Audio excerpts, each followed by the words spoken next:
These are the transactions that happened live in the game I created in this video. A game that is very likely the most pay-to-win game in the world and that made a lot of money. We can definitely say that. In the end, I started selling the admin role for a really high price and it sold. There was a guy who bought the admin mode for 40 bucks. Actually, that's because pay-to-win literally means paying to win in French. These are games where skill and intelligence don't matter if someone has a credit card. Companies behind these games claim the opposite, of course. They use all kinds of secret techniques to do it without you noticing and to get as much money out of you as possible. To really understand how they do it and just how well it works, we're going to develop a real game full of in-app purchases from A to Z, and we'll test it live with thousands of players connected at the same time. We have 2,000 people on Twitch.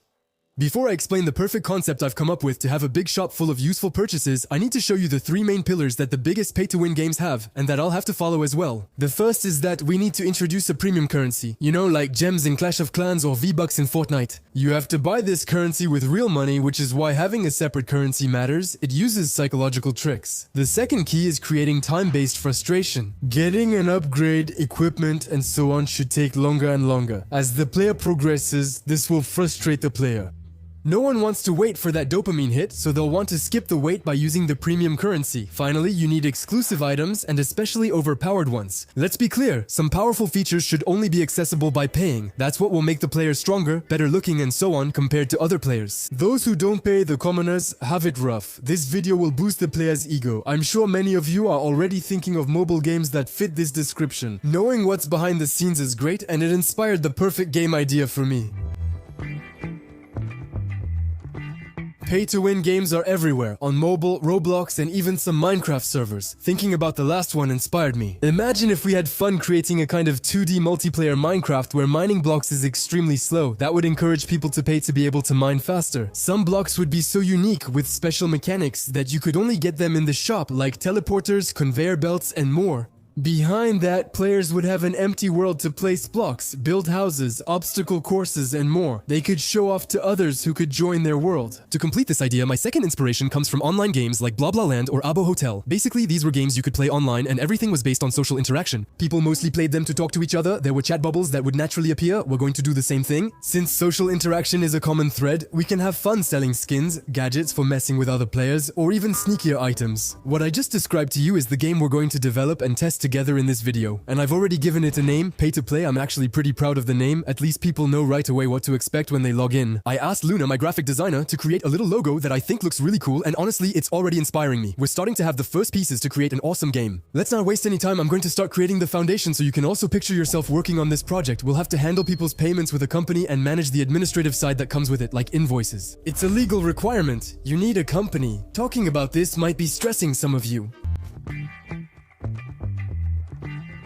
Pay to Play, it's going to be a browser game, a website. The idea is that at the end of the video, I'll organize a huge 4-hour live event on the game, and I want to manage to have hundreds or even thousands of players connected at the same time. A website is perfect so that as many people as possible can connect easily. By the way, just a quick note, this live event is scheduled in a week. As I'm speaking to you now, on Wednesday, March 4th, everyone is informed. Les Viewers, an organization to whom I'll donate all the game's revenue and even Twitch. It turns out I was in contact with them, and I suggested they join me to boost the live event. They seem excited. Actually, I have to admit that it just makes things even more stressful because, well, we can't waste any time. We start by putting a blue background, which makes a sky, then we add dirt blocks and grass blocks to create the ground. And we add a little player who can move sideways. There you go. Yeah, I didn't bother much with the animation, he just hops around. We're just at the very beginning, but you can already notice that unlike usual, the game looks good. Thanks to Jexari, the pixel artist for this video, who's working with me on this project. Honestly, he's just incredibly talented. Here are some time-lapse examples of his work. And besides being satisfying, it's actually pretty impressive and means the game will really be high quality. People will get their money's worth. I'll try to do him justice by making the terrain a bit more interesting than this. We're adding other natural blocks like foliage, wood, stone, etc. And we're going to use a 2D terrain generation algorithm from the internet. Yeah, you can find everything on the internet. Mainly, this lets us automatically generate mountains, lakes, forests, and more, making the world nearly infinite. Here's what it produces. Playing on it is already fun. We've just started, but there's something promising. That's also why I chose to make a 2D game. It's much faster, and we already have the main terrain for players to collect and place blocks in their world. Just one small detail is missing, and I'm considering it to make it feel complete. It's this. A background, basically. It adds some little mountains in the back with a slight parallax effect. It's very simple, but honestly, it adds depth. And that's pretty important, since the game is just 2D. And now, we can already implement the first pay-to-win mechanic. We're going to make breaking blocks extremely slow, almost annoying. Look, I added a little progress bar so you can see it's not a bug. If it takes time, breaking stone takes 35 seconds, breaking leaves takes 15 seconds. In other words, if you want to build yourself a little house, you'll have to grind for over an hour, unless you pay. The next step is to add an interface to the game. The chat, the inventory, the shop, all that stuff. And you'll see that just doing that will really level the game up. To create an interface for the game, I'm going to need something I rarely do. It's an art direction, a visual style. Every big game has an art direction. It's a collection of colors, shapes, symbols, and fonts that define the game's identity. I could have rushed it, but knowing people will pay real money makes me want it polished. Do you remember Luna, our graphic designer? She created the game's logo, but in the meantime, she also created the entire art direction for the game. Well, there aren't a ton of elements, but we already have a green background that we can use for the login page, for example, but also in the promotional visuals for the live stream and the game. You can see them live. I think it's really cool. We have a style with slightly rounded edges, a 3D effect, a pixel art font that matches the game's style well. And even the colors are pretty original. It reminds me of Minecraft, especially the game's concept. I quickly copied the art style for the interface, which you can see at the bottom of the game screen. It's a static menu, and inside, first we have the server chat where you can send messages. It also displays the messages from the players who are on your screen, and on top of that, it makes speech bubbles appear above the players. Comme ça, on peut voir visuellement qui parle. See moderators too, since I expect some wild things. Beside it is an inventory with categories. Here are the person's owned blocks, some fun gadgets, potions for effects like faster mining, and skins. This area also has statistics and options. There's even a sub-menu ranking the players who have spent the most in the game, which appears when you click here. Basically, it's to maximize competition. I'll check out this menu live. And finally, we have the button for the different menus. This one lets you go to your own world, which is empty by default. Well, there are still 3 bedrock blocks. And as you can see here, players will be able to join other people's worlds. Everything will show up here live. I could have fun visiting people's worlds, playing their courses, or raiding their houses. There's a good chance it's going to be a lot of fun. The most important button is obviously this one, the shop, and I'll show you that a bit later because we'll need to optimize it as much as possible. We're going to use dark patterns and tricks to get people to spend. Now, the essential thing that's missing is the social aspect. Simply because if the game was single player, well, people wouldn't pay. People need to show others their creations. All the fun depends on that, it's just too important.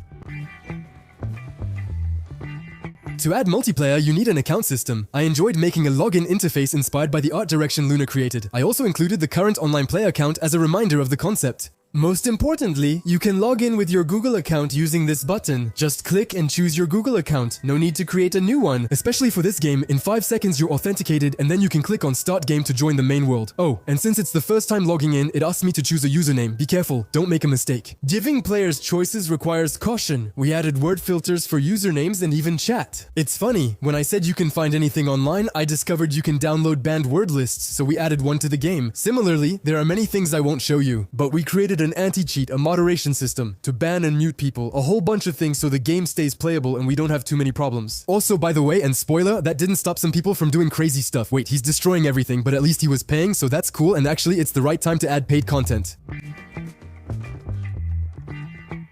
I have a ton of ideas for things to sell, and what's cool is that by adding things to the shop, that's how we're going to expand the game with available content, making it both interesting and toxic. Here's our menu for the shop. For now, it's empty. First, I'll set up a system to buy points at the top. I don't want people buying items directly with euros. If I price a gadget like a bomb at 8 euros, people might compare it to the price of a kebab and think it's not worth it. To avoid this, we'll use points as a virtual currency, similar to mobile games with different packs. Points can be bought starting at 1 euro. The more you pay up front, the less each point costs. Just a typical bulk discount. I also use large point amounts, which makes it seem like a better deal. And actually, the idea is that even someone who spends just 1 euro should have as much fun as someone who spends more, like buying small gadgets for a few cents. And look, I connected Stripe. If I click on buy, a Stripe page opens. It's actually a payment provider that allows you to handle purchases securely. That way, I'm not the one dealing with credit cards and all that. It takes a lot of security pressure off me. We can now add a first item to buy with these points. For example, a mining potion. Remember, we created a problem earlier. Mining is long, it's boring. Well, now we're going to sell the solution. A mining potion that lets you break blocks much faster for 30 minutes. Here's what it looks like in the shop. We have a buy button, and for myself, I have a gear icon because my account has admin privileges. That lets me adjust prices live. During the stream, I can change item prices up or down based on sales to boost profits. You could say this is a truly capitalist video. That's just one item among hundreds that we're going to add in all sorts of categories, and we're going to keep exploiting human tendencies that are just as devious, starting with monetizing people's egos. That's men's weakness. We want to be the center of attention, to be seen as the strongest, the coolest, and so we're going to play on that. I show examples of additions, but not everything. To save time, I'll leave some surprises for you to find during the live at the end. The main thing is selling skins. This is the default skin, and you can choose male or female. But if you want to look like Root, the magnificent mascot of this channel, to stand out from the others, well, you can. As you can see, there you go, I changed my appearance live. You can also pay to write more characters in the chat. By default, a message is limited to 50 characters. You can pay to add formatting to your messages, write in bold, underlined, or in color. Pay to be able to fly on the map, pay to be a giant, pay to be multicolored, even pay to display a message that will appear in the center of the screen for all connected players. We're selling attention and the chance to be the main character on the server, but that's not all that works. On the internet, another thing that sells,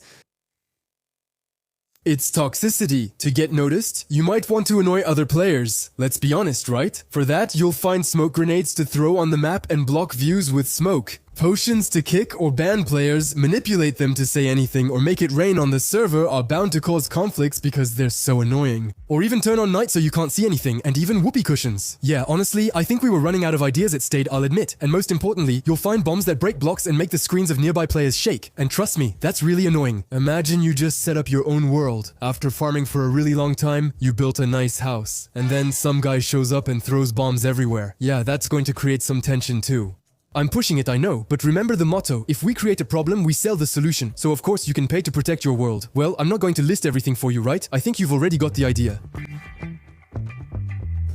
Gameplay centers on buildings, so selling blocks and decorations helps you progress. Options suit all budgets. Those with little can use dirt, while the wealthy can create more elaborate structures. Normally, at this point, the editor has put in a house from the livestream if the game worked. Basically, there are classic blocks to build and decorate your base, and there are blocks that have mechanics. Spider webs slow you down, springs make you bounce, lava kills and respawns players, plus teleporters and ladders. People have all they need to make jumps, and I could test them live. And finally, we might have gone a step too far.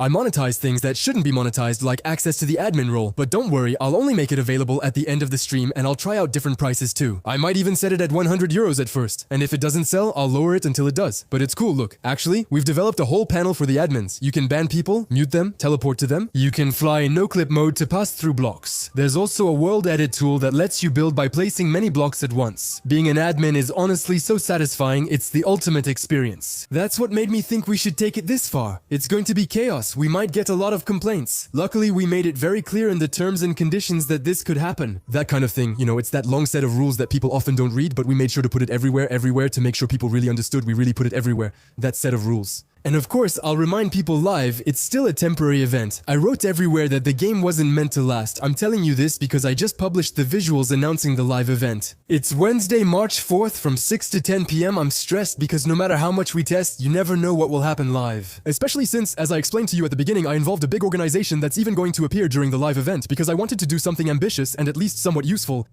Oh yeah, before some of you start thinking that I'm going to make a lot of money with this concept, know that I'm not going to keep a single euro. From this experience, I offered to donate all the game's revenue to the Make-A-Wish France organization. It's an organization that works to make the wishes of sick children come true. I think the project is really important. If you're interested, I'll put a link in the description so you can learn more about them. But you get the idea. The goal is for people who pay to feel like they're doing a good deed. At the same time, try defending a moral cause through a game that's anything but moral. Now I'll let you see what happened. We're live on both YouTube and Twitch, and there are already a lot of people watching. Yes, there are already a lot of us. There are already way too many of us. Oh, this is so great. I'm going to visit different bases to see if anyone has started building. It's wild. One guy has begun. He has 4 dirt blocks. Since each takes about 15 seconds to get, he spent around 2 minutes. The buildings here are beautiful. You all built the houses. The issue with spawn is that without blocks, you can't escape easily. You have to buy blocks or purchase fly to get away. Come on, Tupi Tuti, that's beautiful. He bought stuff because you have to buy the chest to have one. If I miss the jump, I fall into lava. If I don't miss but don't get out in time, I'm pushed into the spike and die. You can see some of the gameplay mechanics we can do. We could make a real Mario Bros. Yukio's world is really nice. He even put up signs. You see a system of signs where you can write things. I don't know. How much money did you put into the game, Yukio? But I see you spent some money. I think he must have put in 5 euros if you want the stats. Wow, the guy, he's a giant. 1,160 blocks, but his world is going to be crazy, what? But what you did is really beautiful. Love it, Miro. Ah, that's excellent. There was a guy who thought he could give himself coins by making me say a command, but no, that would be too easy. There are conveyor belts, then a teleporter, then fans. I'm dead. A few moments later. The road cave, was that it?